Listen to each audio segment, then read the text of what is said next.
Hello, nerds! Nerds for humanity. We have quite an interesting live stream today. We are going to be looking at a little trip down memory lane. I think many of us have blocked out what it was like to live under the Trump administration. I think there's been this MAGA narrative that everything was perfect, and certainly global oil prices were much cheaper pre-pandemic, and global prices overall were cheaper.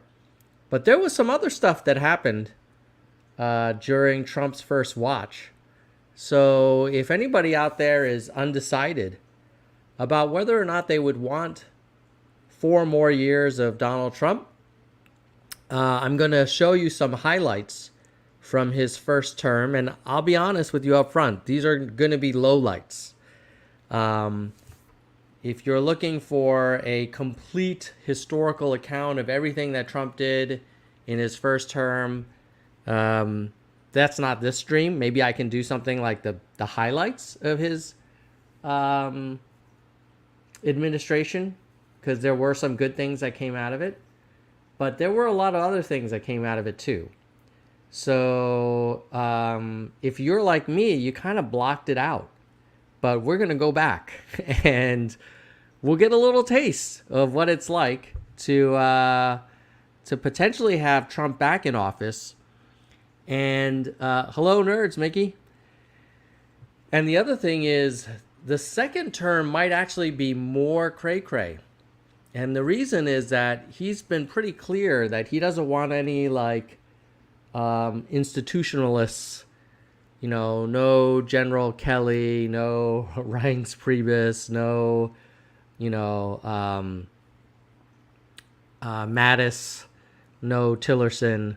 So this will be all ultra MAGA, and I'm guessing, maybe the Trump family. So it probably would be more unhinged the second time. But let's take a look at what it was like the first time, in case you've forgotten. Because I forgot about a lot of this stuff too. And this is based off of a New York Times opinion piece, which I thought was really well done. So kudos to the NYT. Let's start out with 2017. And, oh, I forgot about this. This was when he had Sean Spicer go out there on his first conference, press briefing. An inauguration, period. This was the largest audience to ever witness an inauguration, period. You guys remember this? This was the largest audience to ever witness an inauguration, period. Oh, God. So I think this kind of set the stage for how Trump was going to run his White House, which was he always had to look the best, look the biggest, look the strongest, look the smartest, even if they had to use, I think, what his former campaign manager called it, alternative facts. So this was a first taste of alternative facts. We would get a lot more alternative facts later on, but that was, I think, in January, believe it or not, of 2017, Jan 21. Then on Jan 25th, he tries to defund sanctuary cities in an effort to ramp up deportations. Now, you could argue this one, honest people will disagree on this one. Certainly, stronger enforcement of our immigration laws is probably appropriate. Whether or not he should have kind of meddled in how cities are run, different question. But that was Jan 25th. Hits the ground running. Then he tried to ban all Muslims. Closes the U.S. border to refugees fleeing war, as well as several mostly Muslim countries. It is put in place with no warning, sending airports across the country into chaos and confusion. And this is what it's like when you have a showman and a basically an influencer running the government. Like planning is not a big thing for someone who's like a star of a movie, of a TV show. That's what producers do. That's not what the actor does. Then on Jan 28th, wow,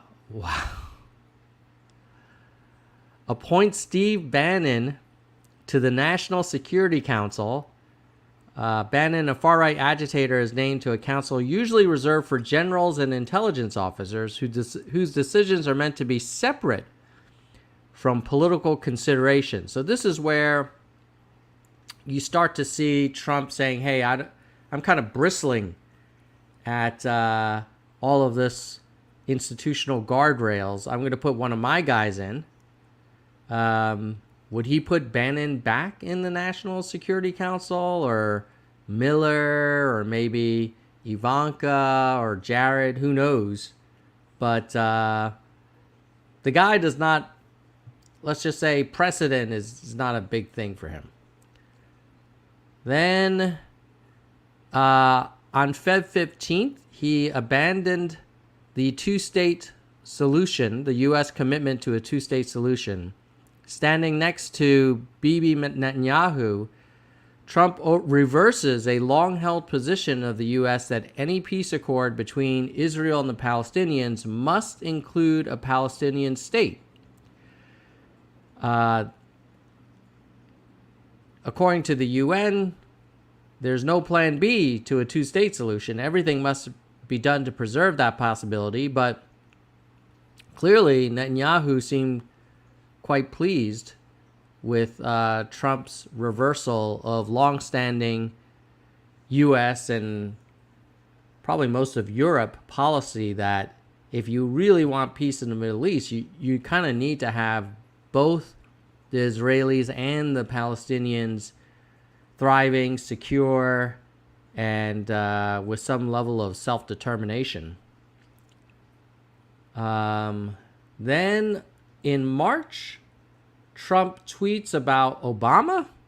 How low has President Obama gone to tap my phones during the very sacred election process? This is Nixon Watergate, bad or sick guy. I think Trump knows that, it's hard for him to get over how much people like Obama. And, like at this point, you're president. You won. Hillary Clinton conceded to him the next day. Just let it go, bro. You won. But at any rate, now we're in May of 2017. So basically 4 months into the first term, he fires the FBI director, James Comey, who is leading the investigation into ties between Russia and the Trump campaign. In a letter, Mr. Trump claims he is acting at the behest of members of his administration who thought Mr. Comey treated Hillary Clinton unfairly. Okay, so let's be clear. This is how twisted this man is.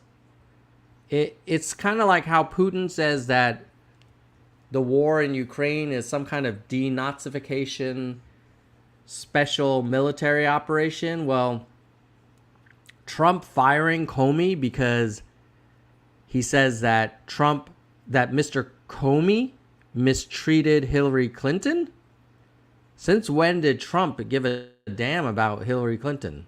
Or could it have been that he didn't appreciate any suggestion that the Russians were rooting for one side and may have acted to put their thumb on the scale, which then would harm Trump's precious and delicate ego. This is why he keeps talking about how big his inauguration crowd was and how he won the popular vote in 2016. It's like very insecure. Then on May 10th, Trump reveals classified intelligence to Russian officials in an Oval Office meeting. Trump reveals sufficient information to endanger cooperation with the source of the intelligence, which was about a planned Islamic State operation. I get great intel, he boasts to the Russian Foreign Minister Sergei Lavrov. I have people brief me on great intel every day. Again, this is a reminder of if you need your ego stroked on a daily basis, you could get yourself into some trouble and maybe start having strange bedfellows. But that's just May. Now we're getting into June. So this kind of first half of the first year. He rages against immigrants, saying those from Haiti all have AIDS. In a meeting with cabinet officials, Mr. Trump ignites over the number of foreigners entering the country under his tenure. Yeah, the guy, 2 out of his 3 wives are immigrants, but they're not from Haiti. Maybe that's what's the thing for him. I don't know. In June, he tries to fire Special Counsel Mueller over the Russian investigation. Mr. Trump claims, among other reasons, that Mueller has a conflict of interest because of a 2011 dispute over membership fees at the Trump National Golf Club. Trump eventually backs down after the White House counsel Donald McGahn threatens to resign over Trump's efforts to fire Special Counsel Mueller and to squash the Russian investigation. Like, nerds, we have barely broken in to 6 months of the first year of the Trump dumpster fire. If you have anyone that is undecided, please share this live stream or this replay with them. Because I think a lot of us have like Trump amnesia. It's like that really bad relationship. And then you're like, oh, maybe we should get back together. No, we should not get back together. It was not a good time when we were previously together. June 21, his first year, he sends his son-in-law to negotiate Middle East peace. Jared Kushner, who has already been granted a sizable policy portfolio in the White House, goes to Israel to take on one of the world's most intractable conflicts. He has no prior experience in diplomacy or foreign policy. Now, some people will argue that, hey, because of Kushner, you got the Abraham Accords. So it's not like he didn't get anything done. Obviously, if you look at what's going on in Israel and Palestine now, it does not appear that those Abraham Accords really got to the root cause. Like, we don't have the two-state solution. But this one, I'm going to open this up for interpretation. Like, I personally don't think you should send your son-in-law, if you're president, to work on such a large portfolio. Even if he's capable, it just, the optics are pretty bad. I'm pretty sure Bibi Netanyahu was friends with the Kushners, so had stayed over at Jared's house and like slept in his bedroom when he was visiting. Obviously, Jared would then probably sleep in the living room, I'm guessing, but that's just not exactly the most objective mediator, but there he was. Then in July, he said that the U.S. government will not allow transgender individuals to serve in any capacity. So there began the war on folks who are transgender. And then in August, I think this was pretty terrible, which is ironic given how much anti-Semitism there was at the Charlottesville protest, where they, I think, were chanting things like "Jews will not replace us." But what he said was, look, you had some very bad people in that group, but you also had people that were very fine on both sides. After white nationalist groups hold a march in Charlottesville, Virginia, waving Confederate flags, swastikas, and chants of "Jews will not replace us."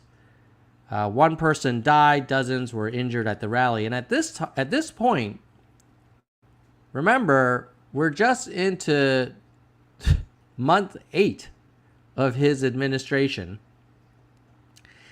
And this is the beginning, maybe like sort of a little early vision into what would happen on January 6th, where you just have these large groups of pissed off Trump supporters who are kind of encouraged. I mean, he didn't really come down hard on them. He didn't say, hey, I completely, disavow myself, blah, blah, blah. This is unacceptable. There's no place for this, yada, yada. He said, no, there's good people there. That's what he said. Yeah, this looks like someone using an American flag. Oh, no, that's not an American flag. That's some other kind of flag. It has the red, white, and blue, but I don't recognize this pattern of the blue. But there it is. Doesn't look very peaceful. Maybe people will say they're just tourists. Yeah, this is, I think, a dude that got hit by a car. The counter protesters. Good old. You guys sure you want to go back to Trump days? Then in August. Okay, I think he gets. I think he gets a little bit beat up over the. Like if he wants to stare at an eclipse, like maybe this is a precursor to the bleach injection stuff. Like he's not like the most judicious guy. Maybe he has like challenges like maintaining focus. But yeah, he did that. I think this was a bad scene. This was not a great look when there was a natural disaster in Puerto Rico. He visits Puerto Rico after Hurricane Maria, when more than 90% of the island is without electricity, remote areas lack food, water, medical aid. The death toll eventually reaches 3,000. And I guess he visited and thought, okay, it's kind of like a basketball game where you're throwing like free t-shirts out. So, yeah, that happened.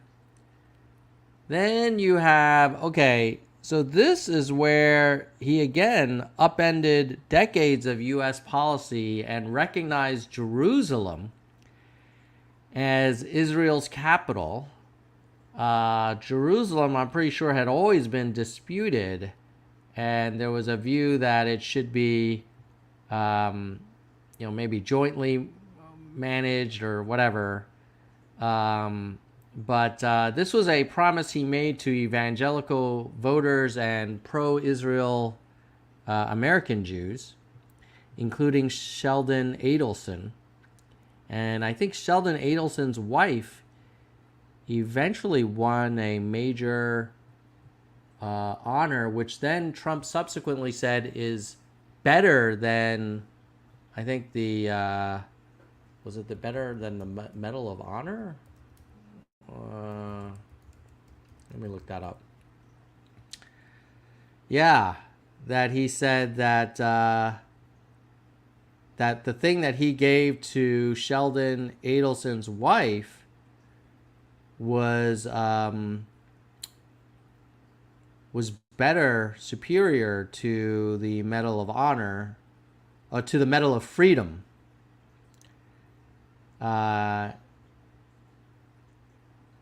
Okay, he said that the Medal of Honor, which is only goes to military veterans was inferior to the Medal of Freedom. Yeah. And he said, look, the Medal of Freedom is better than the Medal of Honor. And I guess to quote him, it's better because everyone that gets the Medal of Honor, they're soldiers. They're in bad shape because they've been hit so many times by bullets or they're dead. So it's better to be a civilian and get the Medal of Freedom, which he gave to Sheldon Adelson's wife. Sheldon Adelson wife. Miriam Adelson? Yeah. Miriam Adelson is the one that got the Medal of Freedom, which Trump says is superior to the military Medal of Honor. All right. But yeah, now moving the capital to Jerusalem starts to make the U.S. look like we kind of lose our objective position as a kind of even-handed mediator in the whole Israel-Palestine thing. You could argue this could have increased tensions between the Israelis and the Palestinians when the U.S. says, okay, yeah, Jerusalem goes to Israel. It kind of like unilaterally makes that decision by moving recognizing that as Israel's capital. Yeah, that probably was not really appreciated.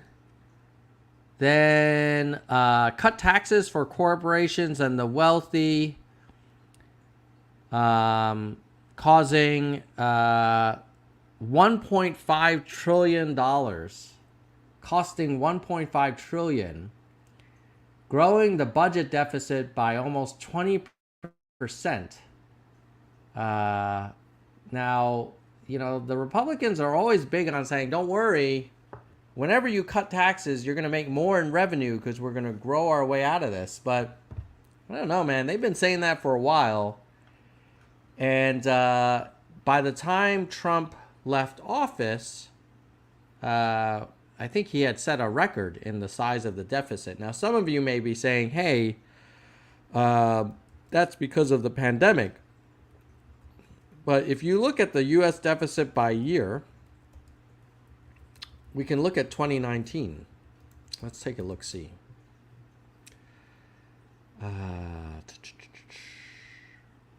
Go back. There it is. Where's the chart?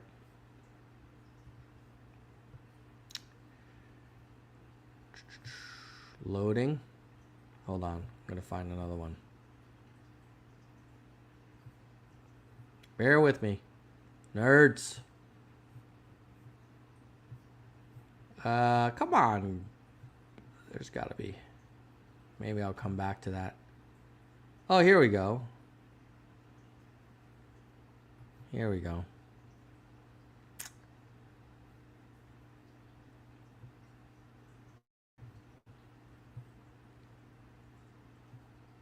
So if you look here,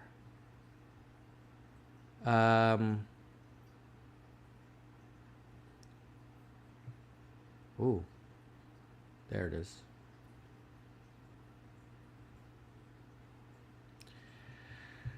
So Trump started governing in 2017. Then he increased the deficit in 2018. And then even before the pandemic, it was almost $1 trillion by 2019. And of course, by the time he left, it was $3 trillion in 2020. Now, you could give him a pass because of the pandemic, but certainly, like, this chart is not a chart of fiscal responsibility. You look here, you see actually the deficit kind of flat and even going down.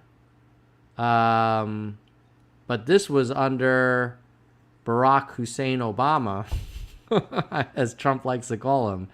And here we have Donald John Trump just spending money like a drunken sailor. So there you go. Let's move on.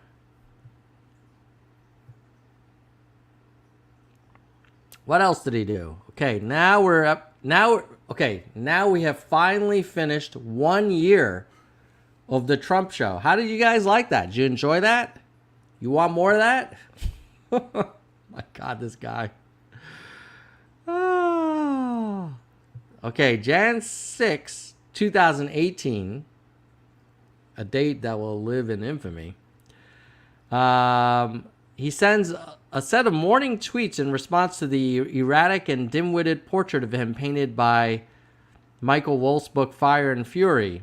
Quote, actually, throughout my life, my two greatest assets have been my mental stability and being, like, really smart. And this is where he refers to himself as a very stable genius. Okay, to me, out of all of these, this is kind of like looking at the sun without protective glasses. Like, yeah, he's just being a goofball. I don't want to make too much out of it. Jan 11th, he does talk about how he wants more immigrants from Norway instead of shithole countries. As a reminder, there was a time when in the U.S., people of Italian descent, of Polish descent, of Irish descent were considered undesirable by, at that point, the native-born Americans or the kind of Protestant Americans from, more Anglo-Saxon countries. So,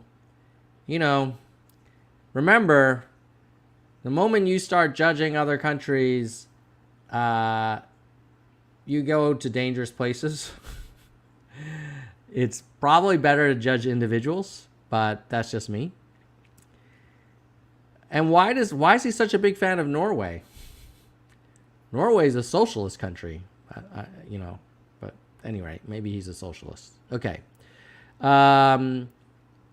Winter 2018 reaps financial benefits from diplomatic crisis in the Persian Gulf. The governments of Saudi Arabia, UAE, and Qatar spend lavishly at Trump's D.C. hotel while lobbying the U.S. help resolving a standoff. Qataris spend more than $300,000 at his hotel.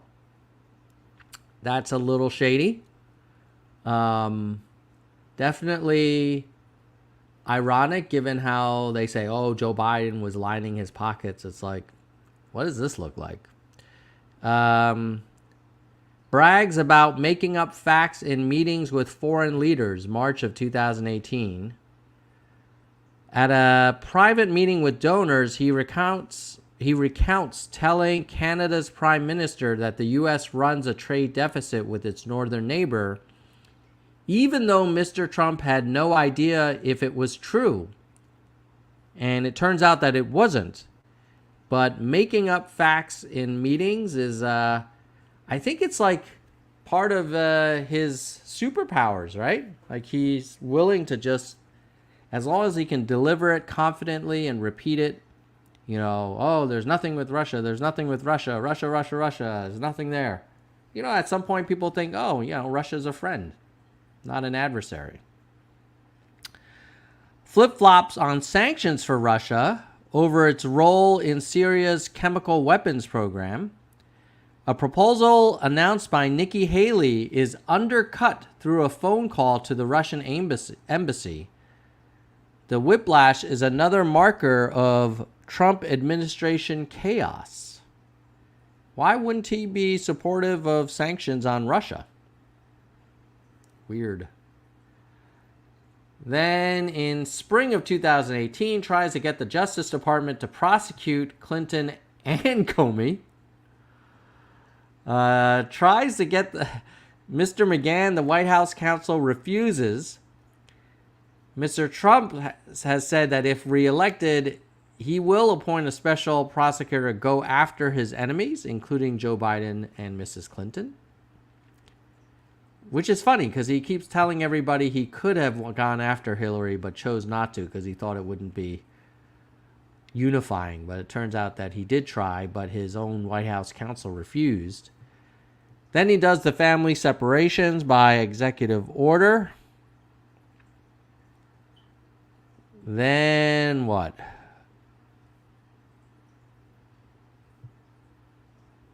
Orders top secret clearance for Jared Kushner over the objections of intelligence officials.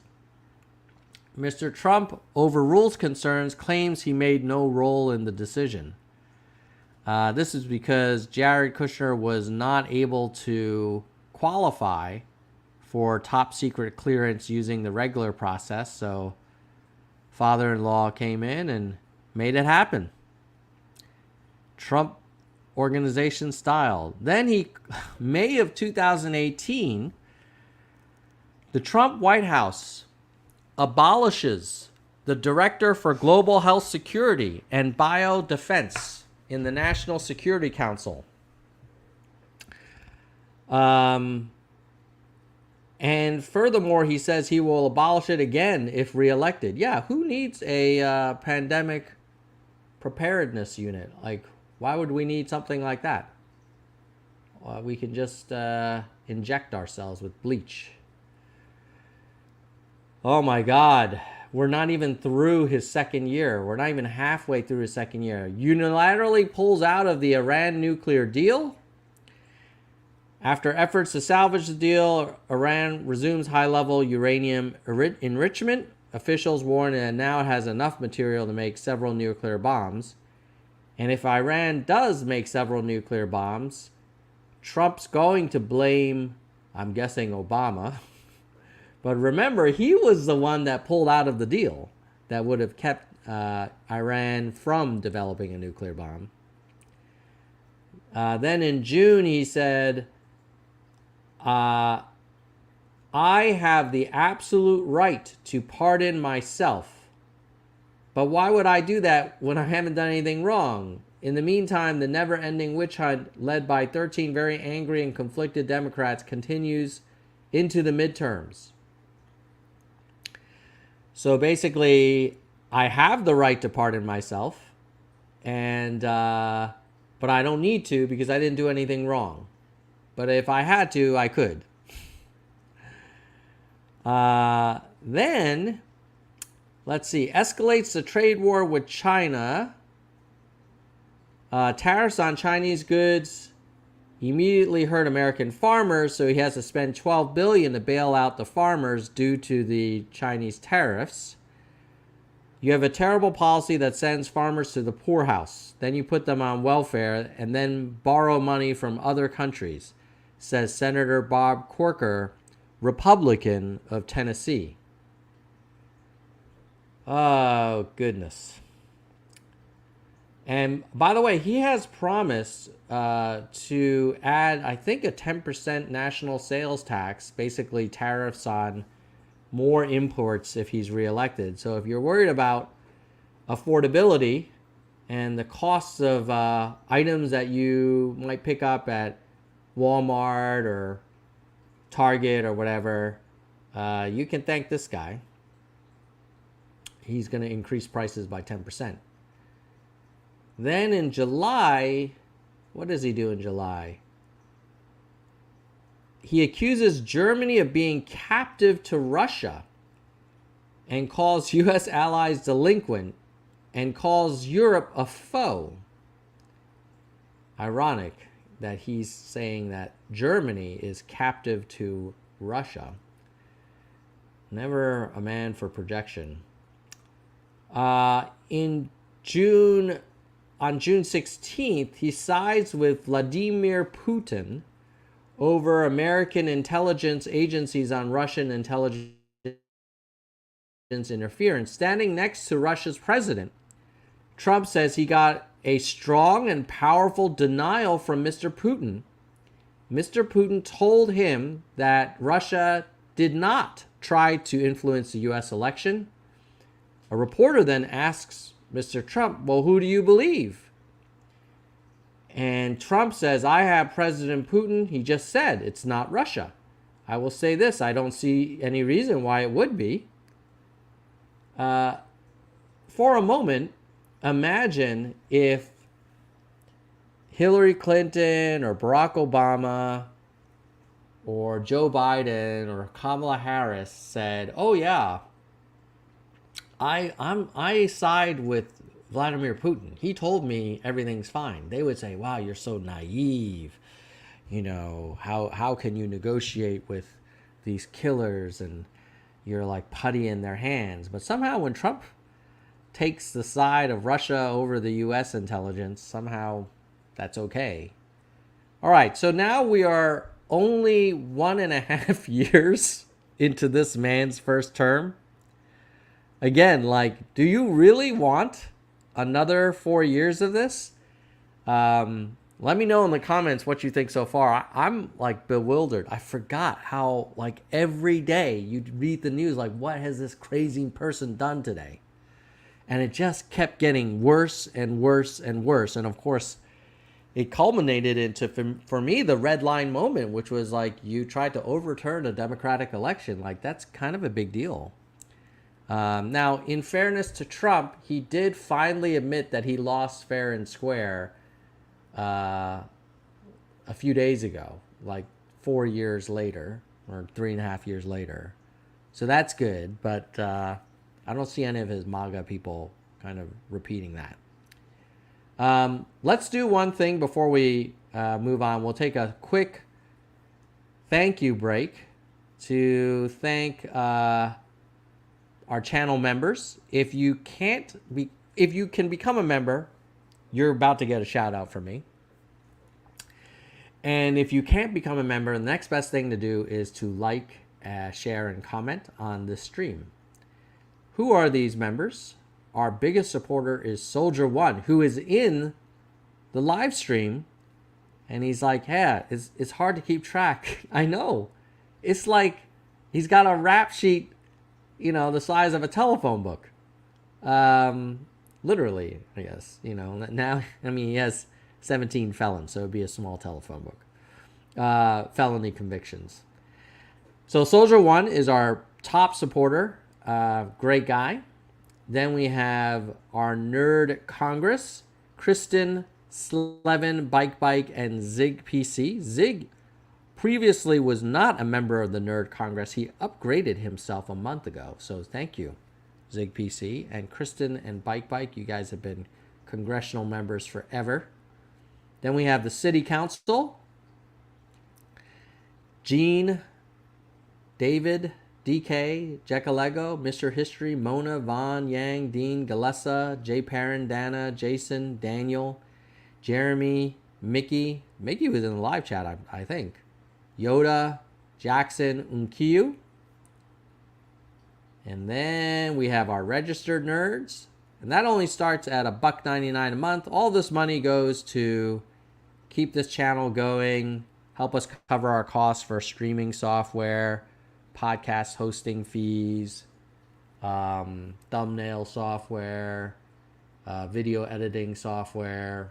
All those things have subscriptions. So thank you to all of the registered nerds as well. Now, let's get back to Trump's madness, shall we? I mean, surely it can't get any worse than siding with Putin over your own freaking CIA. September 13th, angry about criticism that his response to Hurricane Maria in Puerto Rico, Mr. Trump denies that people died. He said, this was done by the Democrats in order to make me look bad. I love Puerto Rico. I mean, it is interesting how this is a foreshadowing of what will happen during the pandemic. But he's basically downplaying deaths. I mean, he did throw the paper towels, which was very Christ-like of him. Then in October, he continues to use his personal iPhone despite warnings from national security that they're not secure. Aides repeatedly tell Mr. Trump that Russia and China are listening to his phone calls. He keeps using the phones anyway. Yeah, he's like a child, man. And again, foreshadowing of how he would keep top secret classified documents in the Mar-a-Lago bathroom. In November, he visits a cemetery near Paris, and no, he decides not to visit a cemetery near Paris out of concern that the rain would leave his hair disheveled. And then he asks his staff, "Why should I go to that cemetery? It's filled with losers." That's what he said. "Why should I go to that cemetery? It's filled with losers and suckers." This is the man that so many people still are voting for. Don't get it. Do not get it. Do not get it. I mean, even if you're not in the military, that's just disrespectful. These people died for the country. They didn't have to. And you're calling them suckers and losers? Come on, man. You can put yourself in front of as many American flags and play proud to be an American as much as you want, but then like you can't visit a gravesite because you don't want to get your hair messy, and then to add insult to injury, you call them suckers and losers. December, before the end of his second year, demands $5 billion to pay for his border wall, but can't reach a deal with Congress for the money.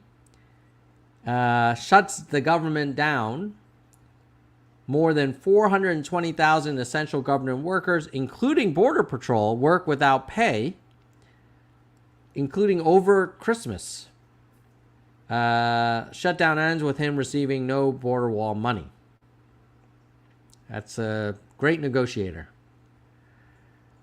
Then, the EPA under Trump proposes weakening regulations on power plants that release mercury, which can cause brain damage.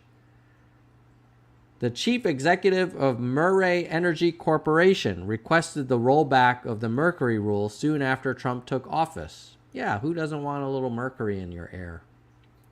What's the problem with that? Okay. Now we're finally at 2019.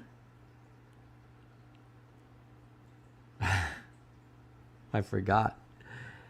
He moves to appoint a climate change denier to lead climate security. William Happer, the appointee, has said more CO2 will be good for the world, and once compared the demonization of CO2 to the treatment of Jews under Hitler. Oh my God, this guy is just crazy. Do you guys remember how crazy this guy was? Feb 19 declares national emergency to get money for border wall. You know, I'm going to give him a pass. Like, the thing is, we do need more border security. I think what happens is when he says shithole countries and we need more people from Norway. I mean, did you see what he tweeted this morning? Let me show you guys. You would be just because it's related. He basically makes what need to be bipartisan issues like border security, he makes them so toxic that Democrats, they feel like they can't support it, even if they want to, because they don't want to be associated with a guy who says stuff like this. He just said this morning. This is him saying your new apartment managers if Kamala's reelected. I mean, this is like taking Willie Horton to a whole new level. So what's ironic is that even for those things that Trump has a point, and in this case, I do think he has a point that we need to have more border security. But because he wraps himself in this kind of white nationalist,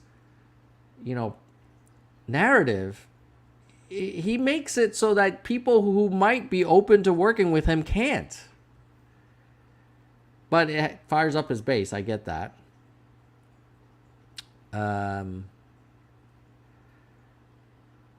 Suggests, okay, in March 19, this is sort of another one of his brainstorming episodes.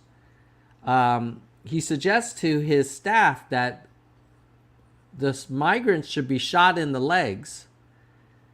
The aides have to tell him that, no, Mr. President, you can't do that. That's illegal.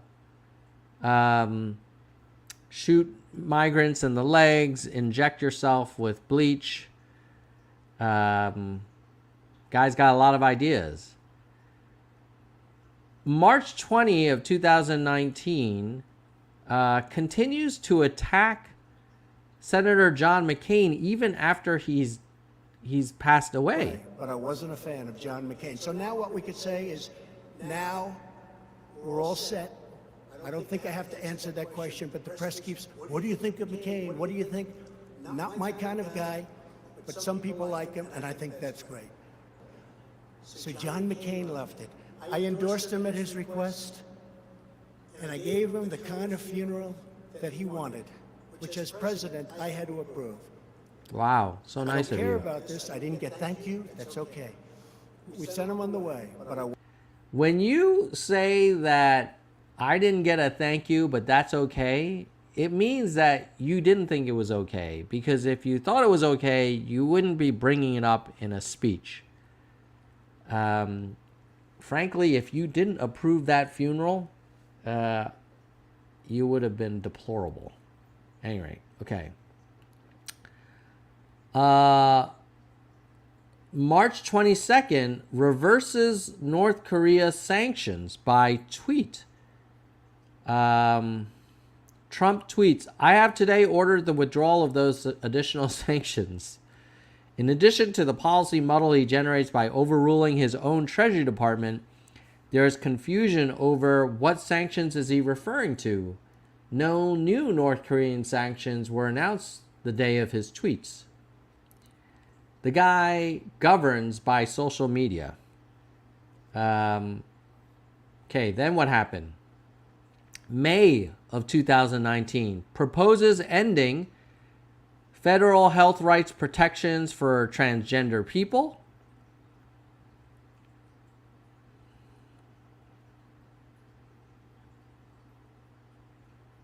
June says he would accept political opposition research from Russia. from a country, Norway, we have information on your opponent. Oh, I think I'd want to hear it. You want that kind of interference in our elections? It's not an interference. They have information. I think I'd take it. Your campaign this time around, if foreigners, if Russia, if China, if someone else offers you information on an opponent, should they accept it or should they call the FBI? I think maybe you do both. I think you might want to listen. There's nothing wrong with listening. If somebody called from a country, Norway, we have information on your...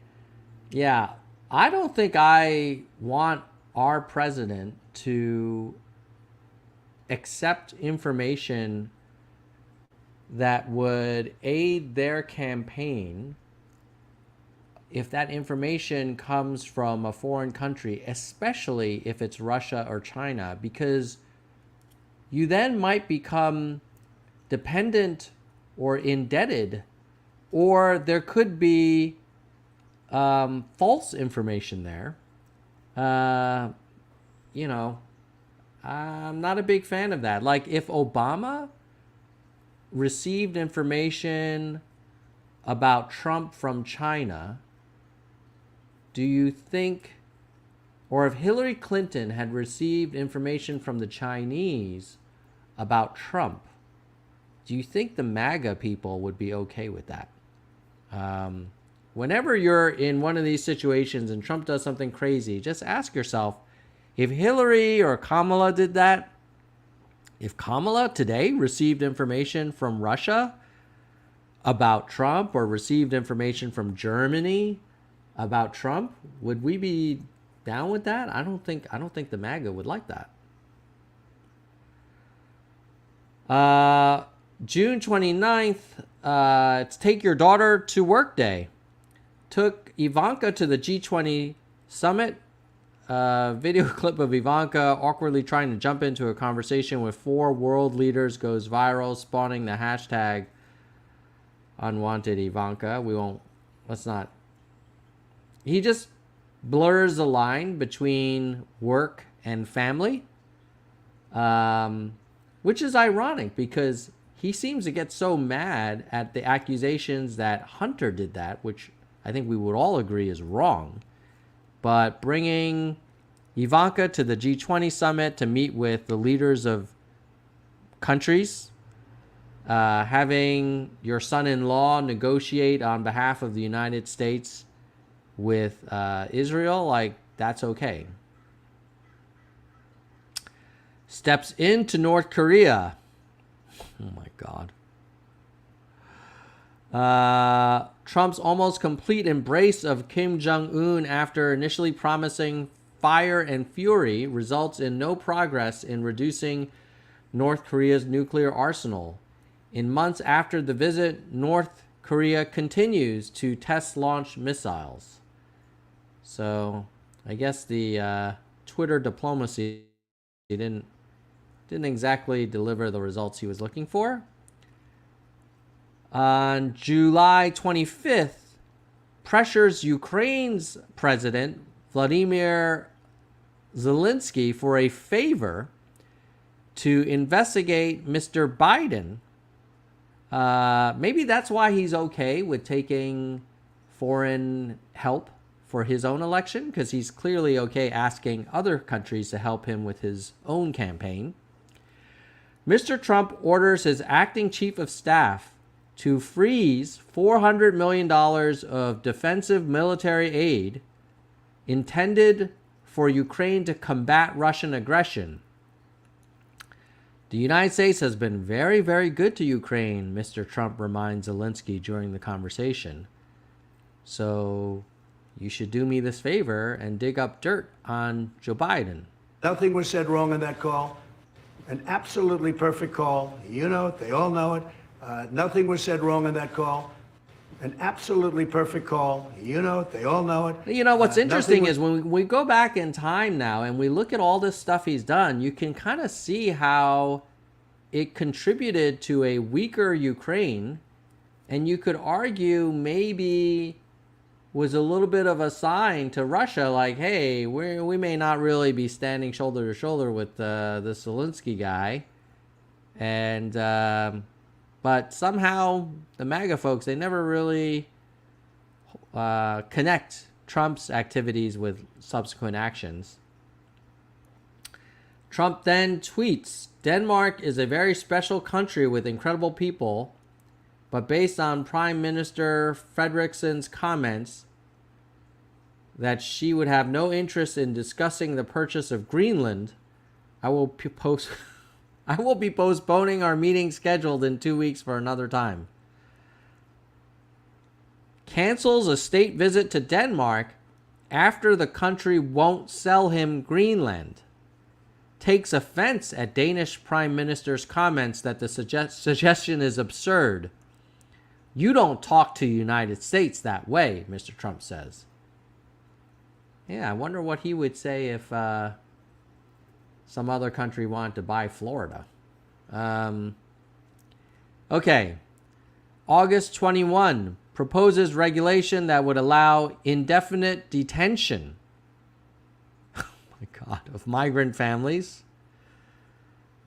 I don't think we want this guy. September 2019 insists over meteorologists' objections that Alabama will be hit by Hurricane Dorian, alters map from the NOAA to prove he's right.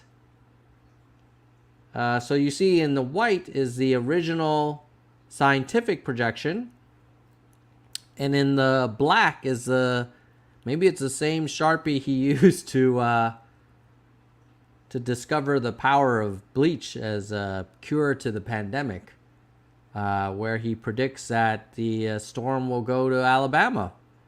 Why? Because he probably said it, he was wrong, he doesn't want to admit he was wrong, so he'll just lie.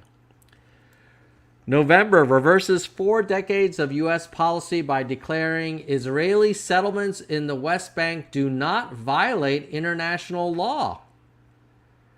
Over 9,000 new Israeli homes built in the West Bank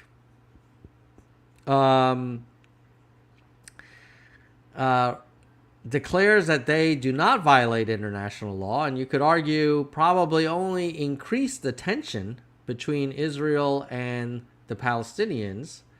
So first you move the embassy to Jerusalem, and then you say settlements are fine. That's not exactly a step towards a two-state solution.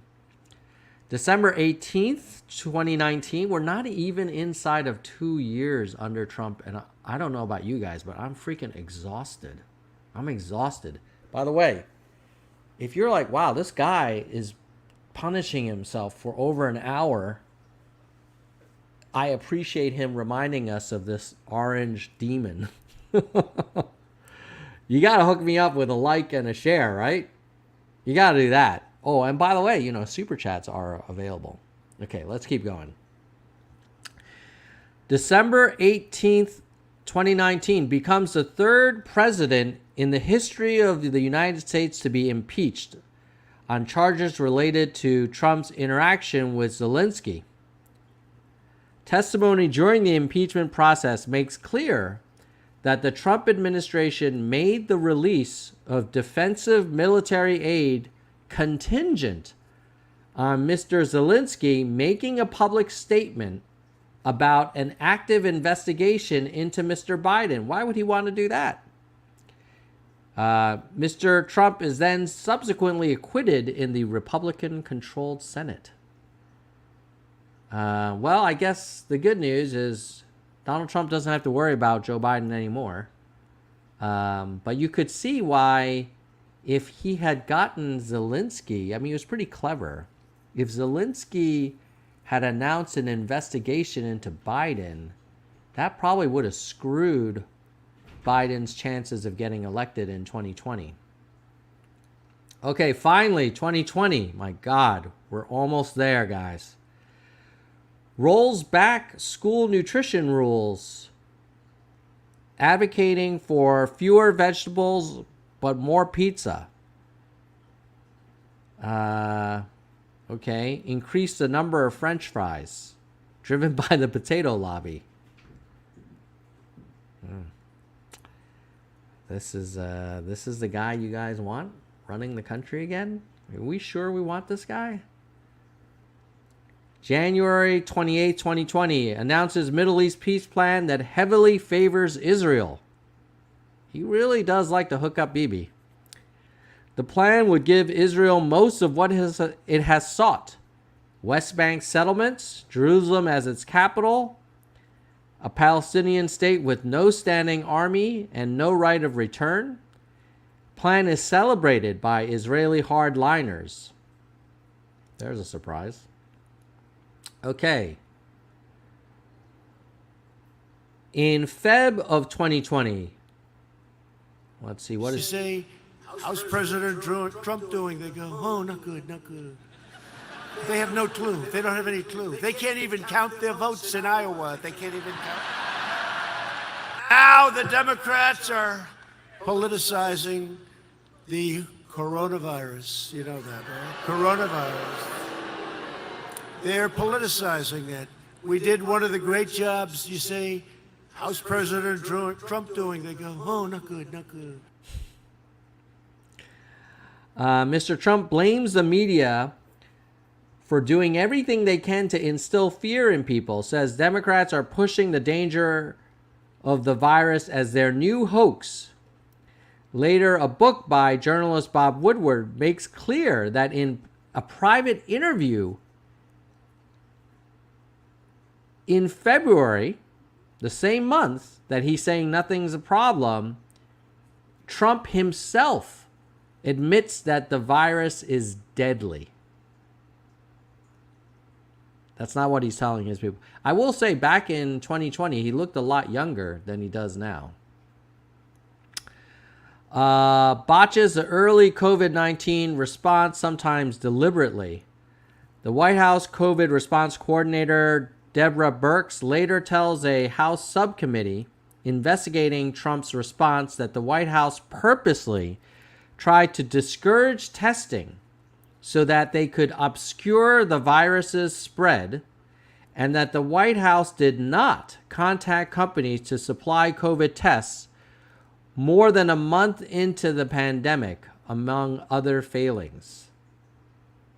You sure you guys want this guy running the country again? Do you guys remember? You remember this piece of work? Do you remember all of the morgues? All of the death rates? You guys remember this? All the funerals over Zoom? Pushes hydroxychloroquine, a malaria drug, as a COVID treatment. What do you have to lose? He asks. Prescriptions surge. In April 23rd, 2020, pushes bleach, which is toxic to humans, as a COVID treatment. The disinfectant, where it knocks it out in a minute, 1 minute. And is there a way we can do something like that by injection inside or almost a cleaning? Because you see it gets on the lungs and it does a tremendous number of the lungs. So it'd be interesting to check that. So that you're going to have to use medical doctors with. But it sounds interesting to me.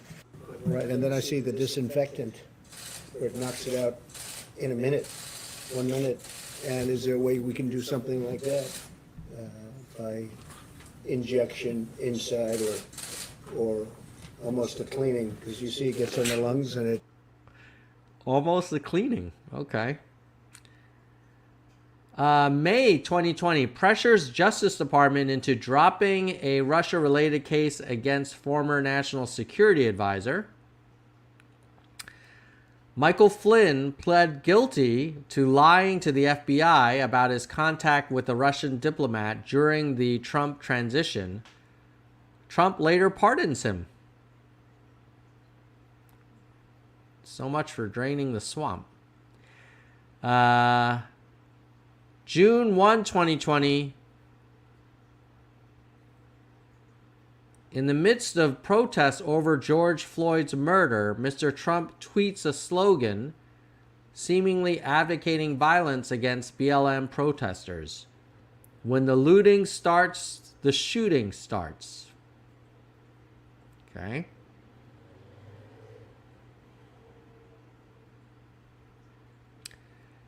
Great unifier. Unifier in chief. What's he saying now? Views on the Confederate flag. With me, it's freedom of speech. Very simple. Very strong views on the Confederate flag. With me, it's freedom of speech. Very simple. Very strong views on the Confederate flag.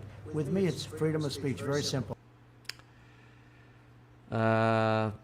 Defends the Confederate flag. When people proudly have their Confederate flags, they're not talking about racism. They love their flag. It represents the South. Well, kind of represents a lot of things. Not just the South, but we can debate that another time. August 19th, praises QAnon at a news conference. I heard that these are people that love our country. Asked about QAnon theory that he is saving the nation from a satanic cult. of child sex traffickers. He asks, is that supposed to be a bad thing? It may not be a bad thing. It sounds kind of crazy. A little on the weirder side. September 23rd, take him at his word, refusing to commit to a peaceful transfer of power. Hey, Jackson. We're going to have to see what happens, Mr. Trump says at a news conference. The next day, he says he can't be sure that the election will be honest. Well, he kind of told us what he was going to do, and now he's telling us that he's going to be a dictator. So maybe we should listen to him. Mickey says, this is so depressing. I know. It's amazing how it's only a few years ago, but it's like this terrible, terrible dark period that we've all blocked out. But we've got to remember it because he wants to be president again, and they're freaking tied. Personally hosts a COVID-19 super spreader event because he probably doesn't want it to look like there's a global pandemic.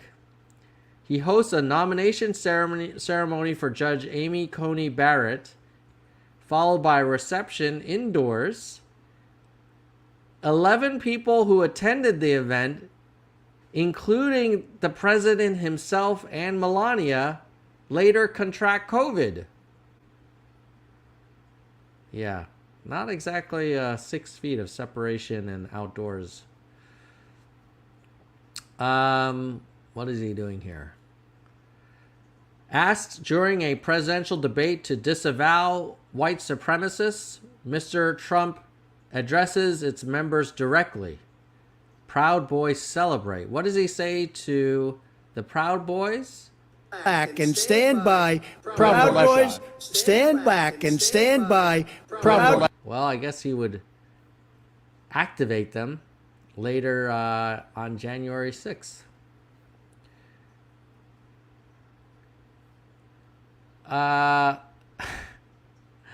Gets COVID, then gets an experimental treatment, calls it a cure.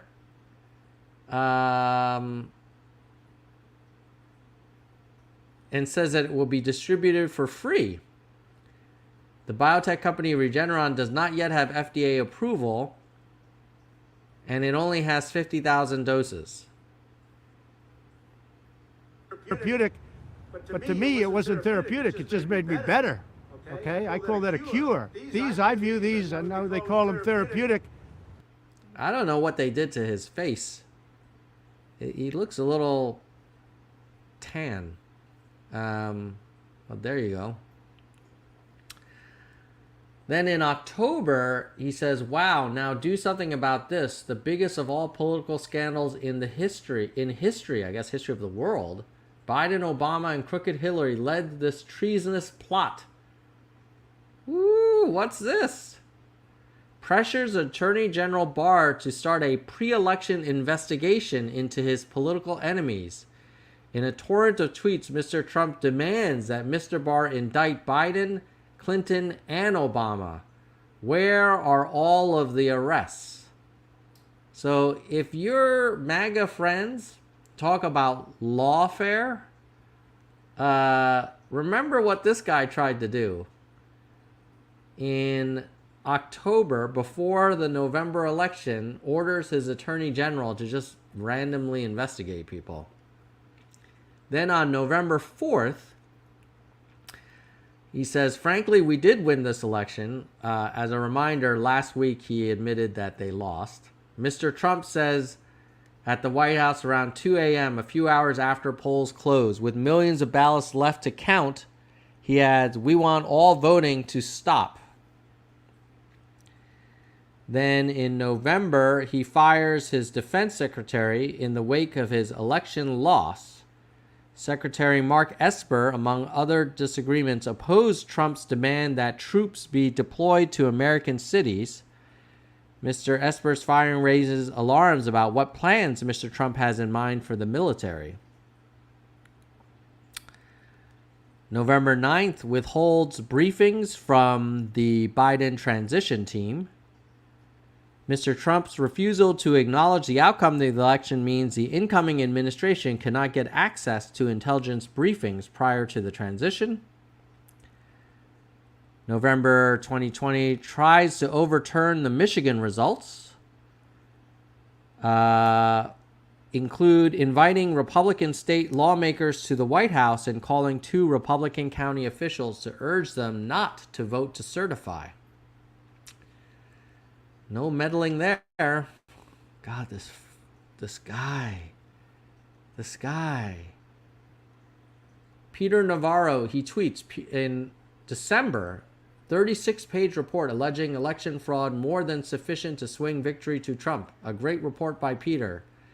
Statistically impossible to have lost the 2020 election. Big protests in December on January 6th. Be there, will be wild. Now, as a reminder, I think I have a video of him finally admitting that he lost. Where is that? Let's see. Pull that up for you guys. It's kind of nice that we can, years later, fact check this piece of work. Because his supporters forget things that he's done and said. Here it is. I was told if I got 63 million, which is what I got the first time, you would win. You can't not win. And I got millions of more votes than that, and lost by a whisker. But I've done well with Lost debates. by I a became whisker. president. Then the second time I got. That's basically as close as we're going to get to a Trump concession. Now, people will say, oh, Hillary Clinton never conceded, because I think that's like a MAGA media cinematic universe talking point. So let me just show you. This is Hillary Clinton.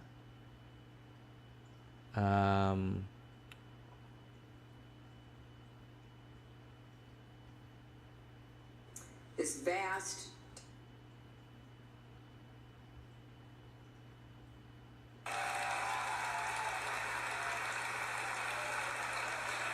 The next morning,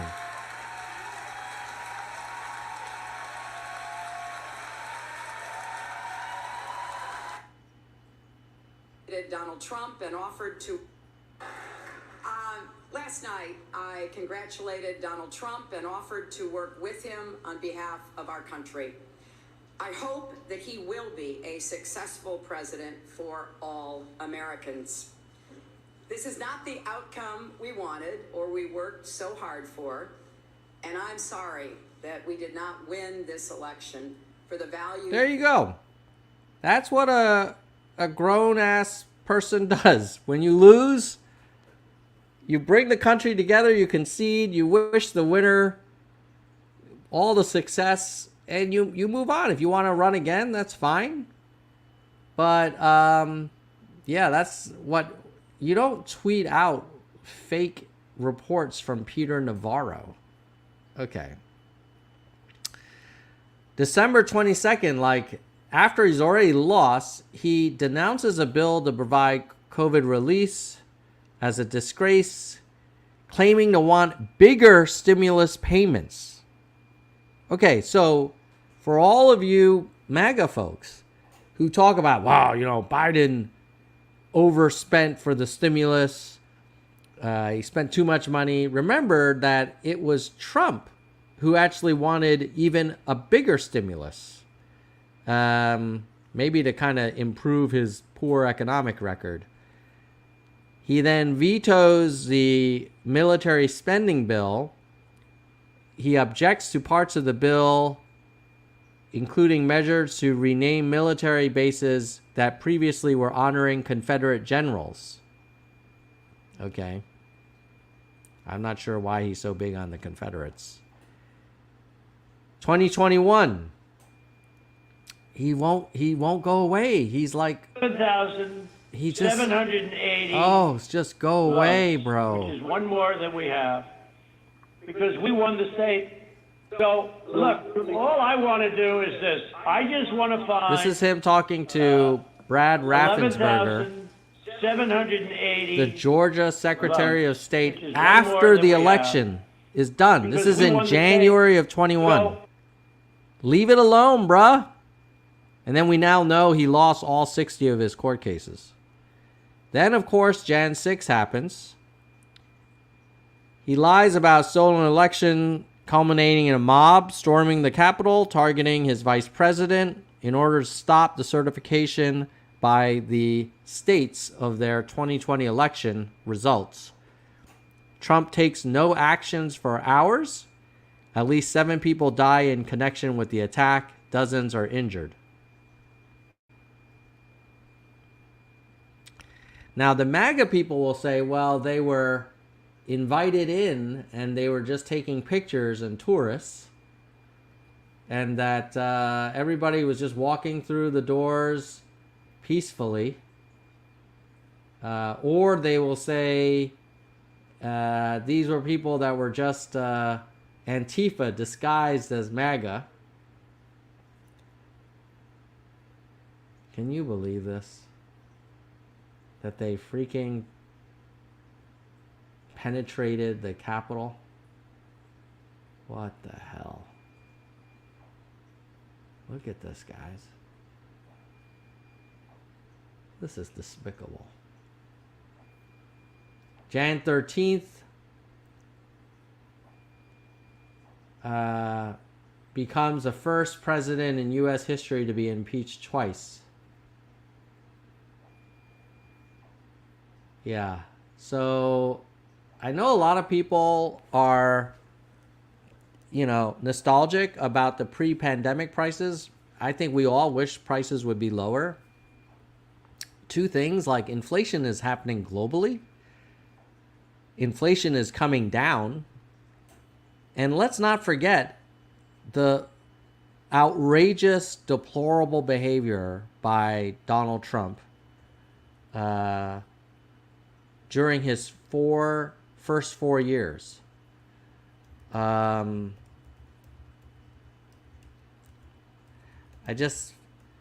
think we've forgotten how crazy it was. And let me just wrap.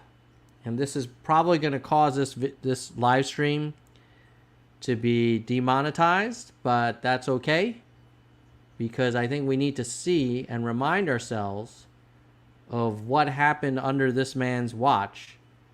And blaming Nancy Pelosi for the Trump supporters ransacking the Capitol, not cool. Let's see if I can. We're going to see some of what our witness. Let's just show you this video and then we'll wrap up. It's pretty easy to forget what a saw on January 6th. Let's see the video, please. But please be advised that it contains graphic images and strong language, which many may find disturbing.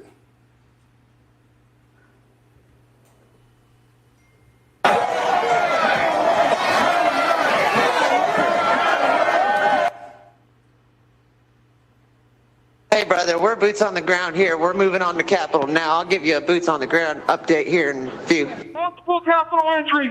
Multiple Capitol entries!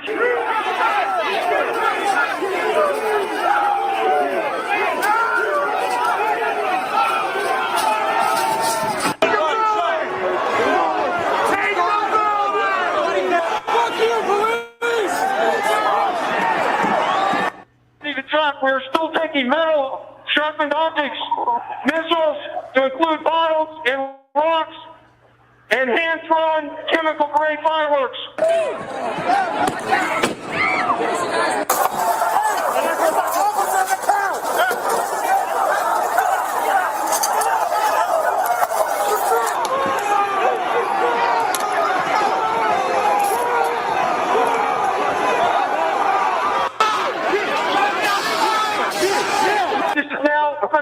riot.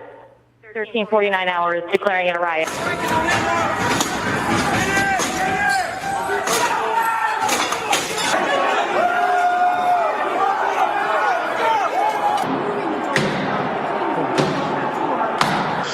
Okay, guys, apparently this tip of the spear has entered the Capitol building.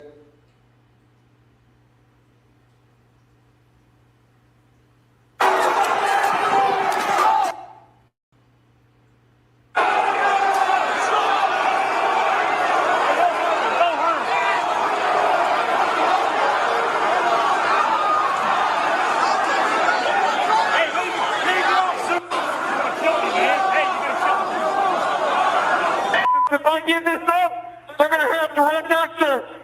At least this Capitol we can defend. We got to hold what we have. Take your pins off. Yeah. The fuck? Take your pins off.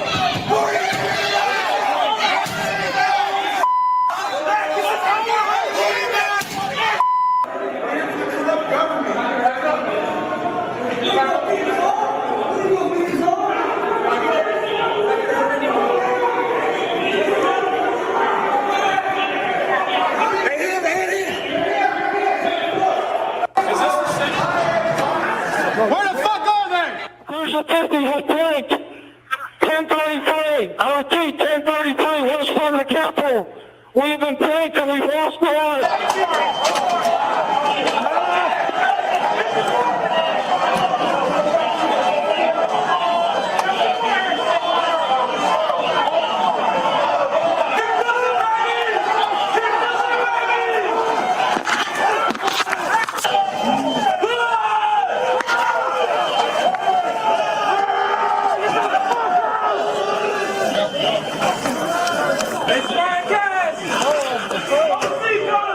Lock the shields! Lock them together! Lock them together!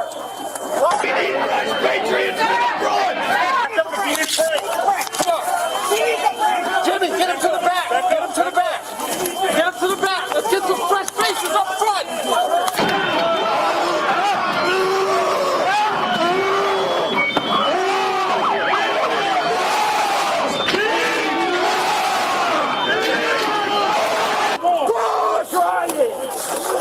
All right, let me out! Come out here!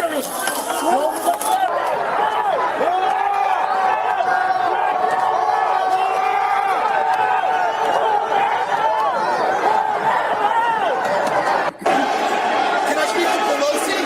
Yeah, we're coming, bitch! Oh, my bitch, we're coming for you too, fucking traitor!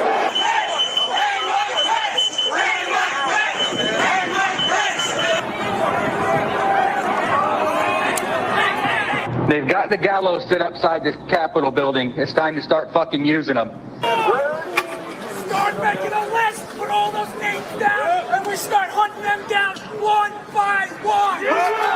Traitors get guillotined. Mobilize in your own cities, your own counties, storm your own Capitol buildings, and take down every one of these corrupt motherfuckers. So we fucking need to have 30,000 guns on here. That's true. Hey, NBC News viewers, thanks for checking out our YouTube channel. Subscribe by clicking on that button down here and I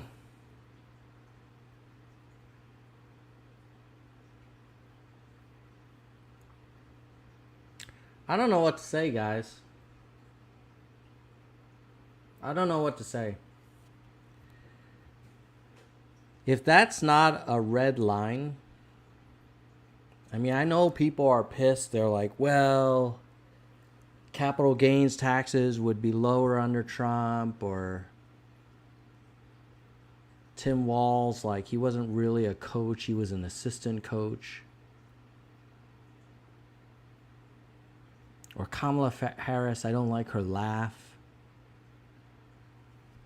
But we just saw the U.S. Capitol being violently attacked by our own citizens and encouraged by the man that is running for president again.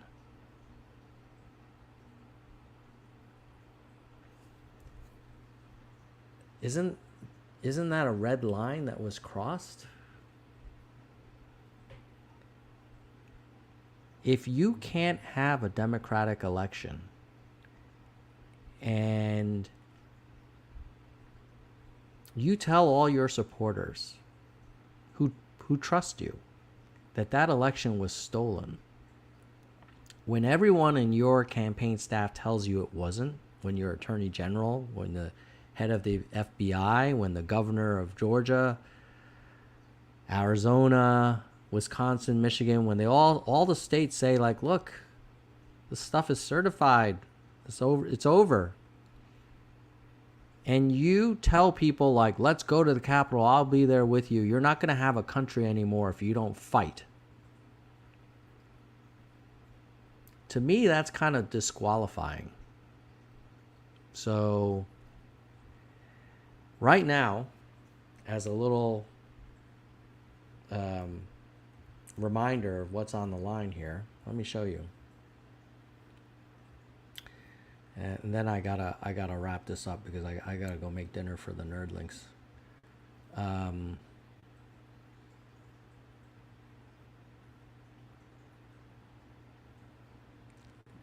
This election, which is only a few weeks from now, is as close as it ever gets, man. Let's look at Pennsylvania.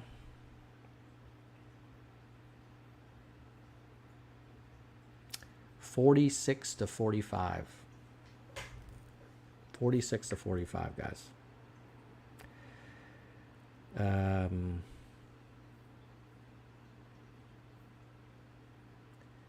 Wisconsin, 47 to 44. Michigan, 46 to 44. North Carolina, 46.2 to 45.7. Arizona,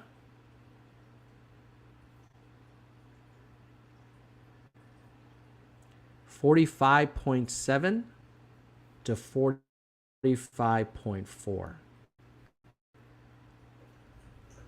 So, despite the fact that this individual caused 4 years of drama and then left the country in shambles and tried to undermine our democracy, he is tied with Kamala Harris. His supporters, either they'll say Jan 6 was the Kraken coming, or the revolution, or a 1776 moment, or now they say it was nothing, it was just a bunch of peaceful people, or it was Antifa, or Venezuela, whatever. Like, they are going to turn out. They are going to turn out. You saw the video, like, some of his supporters are really hardcore. And they don't care what you or I say or think. The only way to make sure we don't have another 4 years of God knows what with a very old, diminished man who has a very sensitive ego, who will not be surrounding himself by any institutionalists. They'll all be hardcore loyalists and family members. He talks about making the country a developing country or third world country. You elect Trump, you'll see that. Any rate, please go out there and vote. As Soldier One says, check to make sure you're still registered. Even if you're in a blue state, please vote it up, because even if Harris wins and it's close, you know what he's going to do. You know what he's going to do. He's going to say, I didn't lose. It was robbed. You're not going to have a country. You need to fight, blah, blah, blah. So please vote and tell all your Trump friends that you're going to vote so they know that he lost fair and square. And thanks for watching. And if you can do me a solid, can you give me a like and a share and comment below. What do you think? Am I making this out to be more? Am I being too dramatic about what happened on January 6th? Like, I kind of feel like this is going to go down in history, and somehow half the country thinks nothing happened. I don't get that after watching that video. At any rate, good luck, Godspeed, and hug your family. Bye, nerds. Oh, we forgot the going away music. Okay, 3 takeaways. One is, I think all of us forgot how crazy Trump was. Not just Jan 6, but all the crazy crap he did beforehand. Oh, actually, I've demonetized this stream so I can say it. All the crazy shit he did beforehand. Number 2 is, this election is a nail-biter. Yes, we all feel great that we were released from Biden prison, and now we have, like, someone decent. But it's still 50-50. And number 3 is, not only do we have to win, we have to make sure all of our Trump friends and family know that we are going to vote, so that when they're told that it's impossible that he lost, they remember, like, oh, actually a lot of my friends and family were supporting Harris, and it wasn't a coup. If there was anybody that should be talking about coups, it should not be Donald Trump after what he did on Jan 6. All right, nerds. Got to go make some chicken. See you guys later. Bye, nerds.